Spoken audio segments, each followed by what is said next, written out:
अब हमारा नया टॉपिक है XML HTTP request object.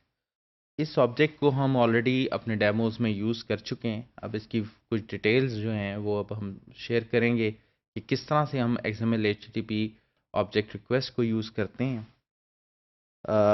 Overview: the XML HTTP request object, sending an XML HTTP request, creating an XML HTTP request object, and the onReady state change event। तो ये क्या details हैं, इनको अब हम इस मॉड्यूल में जिक्र करते हैं। सबसे पहले the XML HTTP request object. All modern browsers have a built-in XML HTTP request object to request data from a server।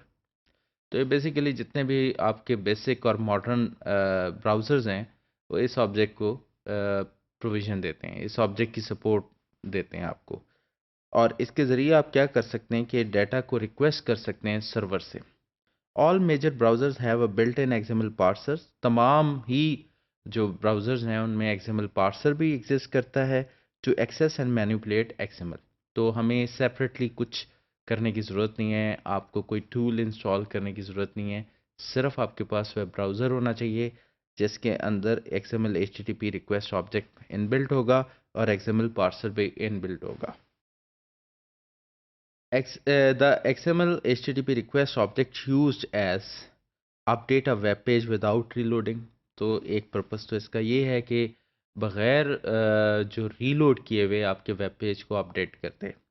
Request data server after the page has loaded. Even page load हो चुका है इसके बाद भी आप server से data request कर सकते हैं। Receive data server after the page has loaded, और पेज के लोड होने के बाद भी डाटा रिसीव करे और विदाउट लोडिंग पेज करे, तो ये भी पॉसिबल है। Send data to server in background, और आपके वेब पेज के ऊपर कोई भी एक्टिविटी ना हो लेकिन ये डाटा को सेंड बैक भी कर सकता है। तो इसकी आप बड़ी एक लेटेस्ट टेक्निक एजेक्स जो है उसको आप जानते हैं, ये बेसिकली एसिंक्रोनस कॉल्स हैं जो एजेक्स के थ्रू आप कर रहे होते हैं। तो उसी तरह की कुछ ये बात हम शेयर कर रहे हैं। Sending an XML HTTP request. All modern browsers have a built-in XML HTTP request object. A common JavaScript syntax for using it looks much like this। तो जो कॉमन जावास्क्रिप्ट का सिंटेक्स है वो क्या है वो हम शेयर करते हैं कि किस तरह से हम रिक्वेस्ट सेंड कर सकते हैं through XML HTTP request object. तो आप देखें हमने एक वेरिएबल बनाया x HTTP और यहाँ पे हमने किया new XML HTTP request. x HTTP dot on ready state change.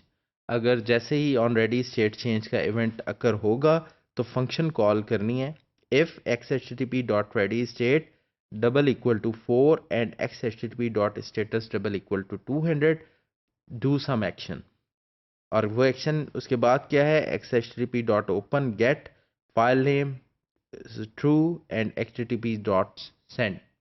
तो यहाँ पर कुछ कोड जो है स्टिल हमारे लिए अंडरस्टैंडेबल नहीं है, जैसे हमें ऑन रेडी स्टेट चेंज का इल्म नहीं है, फिर हमें रेडी स्टेट का स्टेटस जो हमने 4 क्यों रखा और स्टेटस जो है हम क्यों 200 डिमांड कर रहे हैं। तो ये कुछ चीज़ें अभी तक अनआइडेंटिफाइड हैं, लेकिन यहाँ पर जो हम चीज़ समझ सकते हैं वो ये कि हम HTTP का XHTTP का ऑब्जेक्ट कैसे बना सकते हैं, न्यू XML HTTP रिक्वेस्ट, और इसके ज़रिए हम ऑब्जेक्ट बना सकते हैं और उसके उस ऑब्जेक्ट के थ्रू हम ये बाकी सारे फंक्शंस को यूज़ कर सकते हैं। तो फिलहाल अभी हम इन्हें कुछ चीज़ों को पेंडिंग रखते हैं, नेक्स्ट स्लाइड्स पे हमें ये चीज़ें शेयर कर लेंगे और डिस्कस हो जाएंगी, तो फिर आपको ये कोड जो है ज़्यादा क्लियरली समझ आ जाएगा। Creating an XML HTTP request object. The first line in the example above creates an XML HTTP request object। आप देख सकते हैं कि यहाँ पर हमने सबसे पहली लाइन में XML HTTP request object create किया, इसको हम एक्सप्लेन कर चुके हैं। On ready state change event क्या है, अब ये हम स्टेप बाय स्टेप उस कोड को एक्सप्लेन करने जा रहे हैं। The ready state property holds the status of the XML HTTP request। The onReady state change event is triggered every time the ready state changes। तो आप यूं समझ लें कि जैसे ही रेडी स्टेट का ट्रिगर जो है, जैसे ही आपकी रेडी स्टेट चेंज होती है तो ऑन रेडी स्टेट चेंज का इवेंट फायर होता है। और इस इवेंट के फायर होते ही जाहिर है जो भी रेडी स्टेट होगी उस रेडी स्टेट के लिहाज से आप चेक और कंडीशन लगा सकते हैं। During a server request the ready state changes from 0 to 4।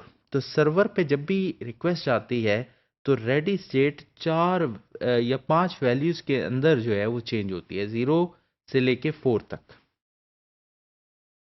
On ready state change event 0 means request not initialised. इसका मतलब है कि आपने जो रिक्वेस्ट भेजी है वो फुलफिल नहीं हो सकती, रिक्वेस्ट इनिशलाइज नहीं हुई। फर्स्ट जो है सर्वर कनेक्शन एस्टेब्लिश, इसका मतलब अगर रिक्वेस्ट उसका स्टेटस चेंज हुआ है तो इसका मतलब सर्वर कनेक्शन डेवलप हो गया है। अगर स्टेटस 2 है तो इट मीन्स रिक्वेस्ट रिसीव्ड। अगर स्टेटस 3 है तो प्रोसेसिंग अ रिक्वेस्ट, इसका मतलब अभी सर्वर बिजी है आपकी रिक्वेस्ट को प्रोसेस करने में। और fourth, request finished and response is ready, इसका मतलब है कि आपने जो रिक्वेस्ट भेजी थी वो कंप्लीट हो गई और उसका रिस्पांस जो है अब रेडी है, आप रिस्पांस पिक कर लो। On ready state change property function to be execute if ready state changes। अब यहाँ पर on ready state change event function to be executed if ready state changes।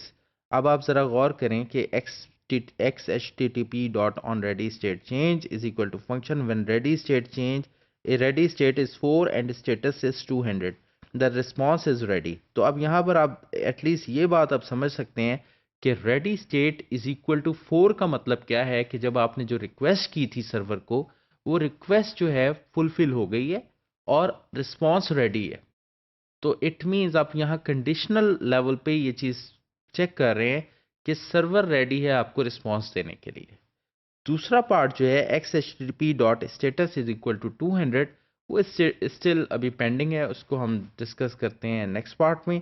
लेकिन आपको इस कंडीशन का एक पार्ट अंडरस्टैंड हो गया कि जब आपकी रिक्वेस्ट जो है सर्वर को फुलफिल हुई और उस सर्वर ने उस रिक्वेस्ट को कंप्लीट कर लिया, कंप्लीट करने के बाद रिस्पांस जो है वो अब देने के लिए रेडी।